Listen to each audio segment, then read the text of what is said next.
इसलिए अगर कोई प्रयास लगाता है तो लगाता है। आप लोगों को भी सरकार को मदद करना चाहिए, क्योंकि सरकार बहुत अच्छा काम कर रही है। अब 24 घंटा में 22 घंटा बिजली दे रही है। सड़कें आ गई है कि 5 घंटा में पटना पहुँच जाते हैं। शिक्षालय का जहाँ तक सवाल है, बच्चे 12% बाहर रहते थे, अब आ गए हैं। तो कृषि का भी सवाल है। इंडस्ट्री में देखिए आपको, आपके यहाँ पेप्सी का प्लांट लगा, पूर्णिया में देखिए कि आपको क्या कहते हैं उसको, एथेनॉल का प्लांट लगा।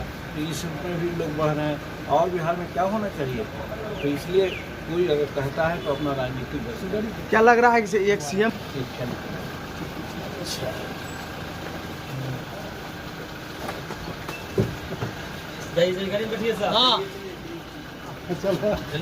चलिए अध्यक्ष जी।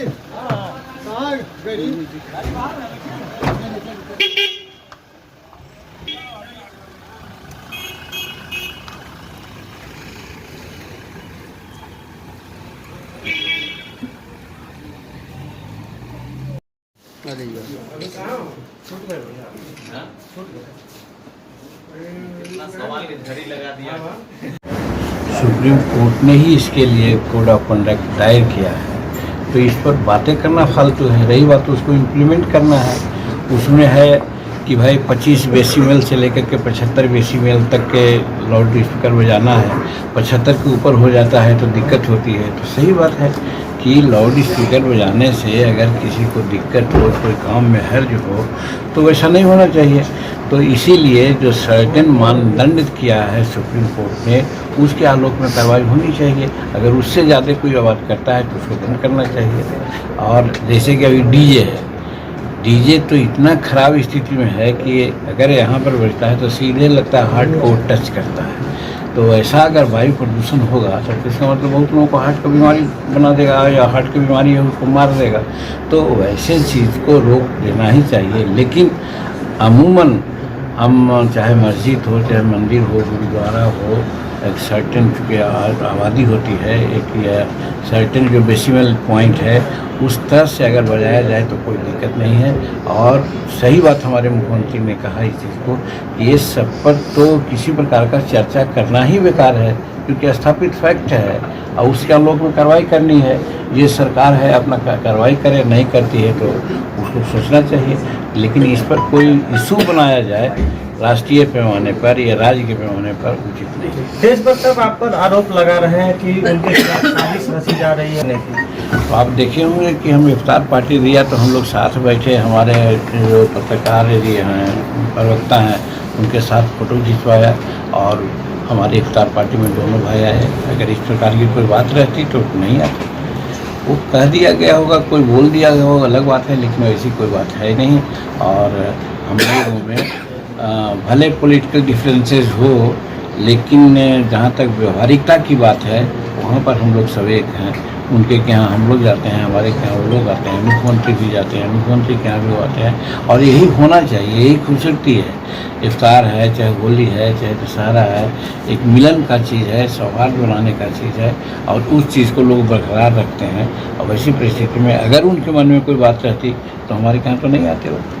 9 पत्रकारों पर केस हुआ है, क्या ये सही है?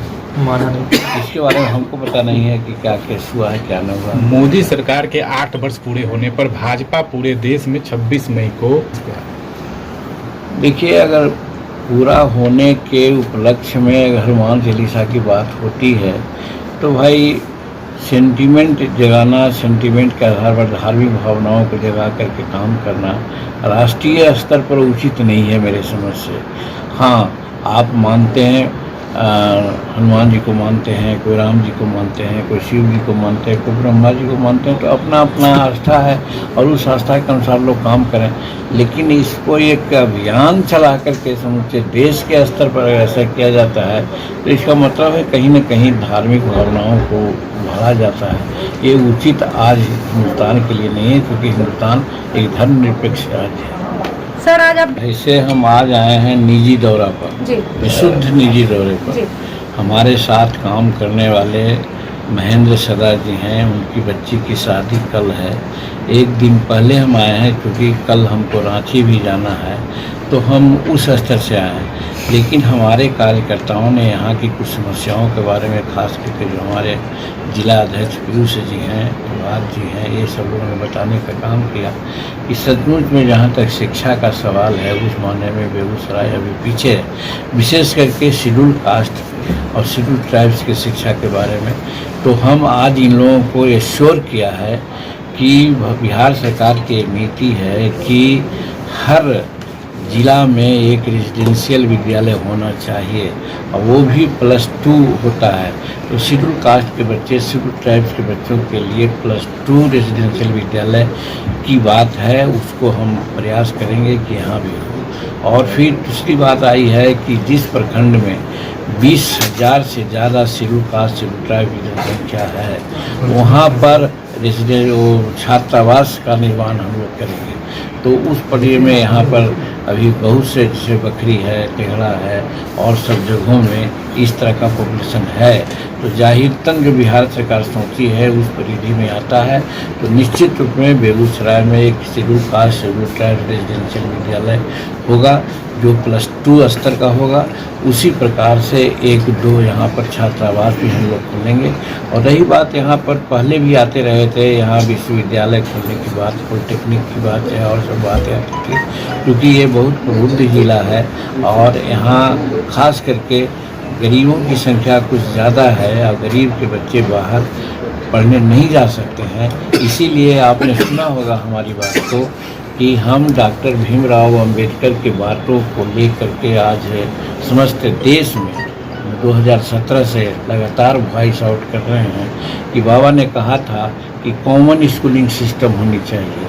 लोहिया जी ने कहा था कि राष्ट्रपति का बेटा हो या भंगी का संतान, सबको शिक्षा एक समान।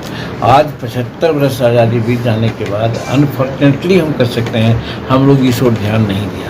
हमारा ध्यान है, हमारी पार्टी जो हिंदुस्तानी अवाम मोर्चा सेक्युलर है, उसका फर्स्ट प्रायोरिटी ये है कि हम कॉमन स्कूलिंग सिस्टम लागू करेंगे। और यदि कॉमन स्कूलिंग सिस्टम लागू हो गया तो आज आरक्षण के लिए जो लड़ाई होती है सो, या जात पात का मामला होता है सो, ये दोनों जो इविल्स हैं वो समाज से हट जाएगा। अभी दोनों इविल्स हट गया तो हम समझते हैं कि हिंदुस्तान की सॉवरेनिटी और मजबूत होगी। इसलिए इस दिशा में हम लोग काम कर रहे हैं। आपका प्रश्न बहुत अच्छा है, धन्यवाद देते हैं कि शिक्षा ही बड़ी चीज़ है। अम्बेडकर साहब ने भी कहा था कि शिक्षित हो, और भगवान बुद्ध ने भी कहा था कि बुद्धं शरणं गच्छामि। तो इस चीज़ को आगे बढ़ाने के लिए एक ही उपाय है कि कॉमन स्कूलिंग सिस्टम हो, राष्ट्रपति का बेटा हो या भंगी का संतान हो, सबको शिक्षा का समान अवसर मिलना चाहिए, जो अभी नहीं मिल रहा है। कोई 20 लाख रुपया दे करके सालाना बच्चों को पढ़ाता है, और सरकारी विद्यालयों की स्थिति यही है कि वहाँ पर बच्चे को पढ़ाने की उचित व्यवस्था नहीं है। जिस तरह से देखा जा रहा है कि नीतीश कुमार और तेजस्वी यादव में जो दूरियां थी वो नज़दीकियों में बदल रही है, तो क्या लगता है कि नीतीश कुमार एनडीए में 5 साल तक मुख्यमंत्री रहेंगे? आपको क्या लगता है? देखिए, ये सब कयास जो आप लोग लगाते हैं, आप लोगों की अपनी बात है, ये रहेंगे। और जहाँ कहीं कुछ कमी नज़र आएगी वो बोलेंगे, उनको रेक्टिफाई किया जाएगा। आजकल यही हो रहा है कि अगर आप बोलते हैं कि नहीं ये गलत हो रहा है, इधर से रेक्टिफिकेशन होता है कि नहीं साहब ये ठीक है, मान करके आज सरकार चल रही है। इसलिए कहीं कोई दो मत नहीं है। सर एक सवाल मेरा लास्ट है, एक तेज प्रताप की यहाँ कोई बात नहीं है, हमने भी सुनी है। वेद प्रकाश नाम के एक पत्रकार हैं, उनको उन्होंने बुलाया था। बुलाने के बाद पता नहीं क्या दिक्कत हुई, वो बात किए बगैर चले आए। और हमारा पहले से ही उनका संबंध है। वेद प्रकाश हमारे यहाँ से ही शुरू किए पत्रकारिता, और इस नाम पर वहाँ आ गए। हमारा जो प्रवक्ता दानिश खान है, उनसे भी उनका जान पहचान है, उनसे बात करने के लिए यहाँ चले आए। इसी में किसी को कुछ हो सकता है, न उन्होंने कहा कि हमको कोई विशेष परिस्थिति है जिसके चलते हमें आए हैं। आपसी बातचीत किए, चले गए। और जहाँ तक तेज प्रताप जी ने कहा होगा, वो तो पहले भी कहा कि अगर तेज प्रताप कहते कि हमारे उनके खिलाफ साजिश हमारे घर से होती तो इफ्तार के दिन में दोनों भाई नहीं आते, अब आते तो कम से कम ये बात होती, उनसे भी पूछा गया था, कहाँ कुछ बोले कि नहीं ऐसी कोई बात नहीं है। इस बात को ही हवा देना बेकार की बात है मेरे समझ से। नहीं, तेज प्रताप ने ये भी कोशिश कर रहे हैं कि अगर हम आपसे हमको अगर कोई दुश्मनी हो तो हम आपसे गले मिलेंगे तो पहले कहिए। जब हम बुलाया नाश्ता पर, हम बुलाया इफ्तार में, तो दोनों भाई आ गए, तो अगर कोई गिद्दा शिकवा रहता तो नहीं आते, साफ बात है। इसका मतलब ये सब बातें कुछ नहीं है। सर एक आखिरी सवाल, अमृत नीरा बेचने को लेकर जो हरी झंडी दिखाई गई सर, उस पर क्या कहें सर? कुछ लोग उस पर कमेंट कर रहे हैं। कौन सी बात? अमृत नीरा जो बेचने को लेकर सर हरी झंडी मुख्यमंत्री ने दिखाया है नीरा जी, अमृत नीरा, हाँ। उस पर सर क्या कहेंगे? देखिए, हमारा कहना है कि जो टोडी कहा जाता है, ताड़ी कहा जाता है, उसी का परिष्कृत रूप है नीरा। और नीरा हम भी ऐसा समझते हैं कि बचपन में भी हम लोग जो सुबह का खजूर का हुआ करता था जूस, वो हम लोग अपना पौष्टिकारक समझ करके उसको लेते थे। न उसमें कोई नशा थी, न कुछ यह था, मिठास की रहती थी। नीरा को भी हम लोगों ने चखा है, देखा है। नीरा स्वाद भी ठीक है और हम समझते हैं कि इसमें कोई नशा भी नहीं है। और फिर ताड़ी व्यवसाय में लगे हुए लोगों को व्यापार मिल जाए, वो व्यवसाय का भी धारण कर दे, तो हमारे बहुत से लोग ताड़ी उत्पादन में लगे हुए थे, उनका समंजन होगा। तो वैसी परिस्थिति में नीरा के बारे में हम कहना चाहते हैं कि इसमें किसी प्रकार का कोई दोष नहीं है। सबको नीरा पीना चाहिए ताकि समाज में लगे लोग जो उस व्यवसाय में हैं उनको जॉब मिले। सर एक तरफ क्या बात है कि मिली भगत से मिल रहे हैं प्रशासन के? कि गंगा चलती है गंगोत्री से तो बहुत बहुत पवित्र है, उसके पानी में इतनी शुद्धता है कि कहा नहीं जाए। लेकिन बंगाल की खाड़ी और पटना आते आते गंगा गंदी हालत हो जाती है। तो उसी प्रकार से एक विचारधारा है, विचारधारा में कहीं कोई दिक्कत नहीं है, लेकिन मानने वाले और प्रदूषित करने वाले लोग हैं जिसके चलते दिक्कत होती है, वरना किसी प्रकार की कोई बात नहीं।